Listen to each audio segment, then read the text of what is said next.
ఇప్పుడు 31,000 కోట్లకు ప్రాథమికంగా బ్యాంకర్సు మాకు అంచనాలు పంపించారు.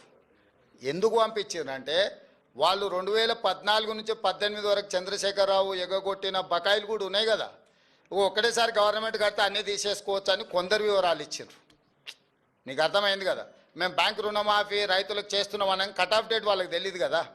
మీ దగ్గర ఎవరెవరు ఖాతాలు ఉన్నాయో ఎన్ని బాకీలు ఉన్నాయో చెప్పండి అనగానే బ్యాంక్ వాళ్ళు ఇవే కాదు లాంగ్ టర్మ్ లోన్స్ కూడా అందులో కలిపి రాసిచ్చారు. అంటే లాంగ్ టర్మ్ లోన్ అంటే వ్యవసాయ భూమి పెట్టి పోల్ట్రీ ఫామ్కు తెచ్చుకొని ఉంటారు, లేకపోతే ఇతర వ్యాపారానికి తెచ్చుకొని ఉంటారు. రకరకాల కారణాల చేత లాంగ్ టర్మ్ లోన్లు తెచ్చుకునే కూడా వాళ్ళ బ్యాంకులోనే అన్నిటినీ ప్రాథమిక అంచనాలు పంపించారు. తర్వాత మైన్యూట్ గైడ్ లైన్స్ ఇచ్చి ఈ ఫ్రేమ్లో ఉండి మీరు ఇచ్చే ఏవైతే వివరాలు ఉన్నాయో సంతకం పెట్టి ఇవ్వమని చెప్పినాం బ్యాంకర్స్కి. తప్పుడు సమాచారం ఇస్తే మేము చూసి ఉంటారు కదా, తప్పుడు క్లెయిమ్స్ చేసినా తప్పుడు సమాచారం ఇచ్చినా చట్ట ప్రకారం శిక్షిస్తామని చెప్పి ఇచ్చిన జీవోలు పొందుపరచడం జరిగింది.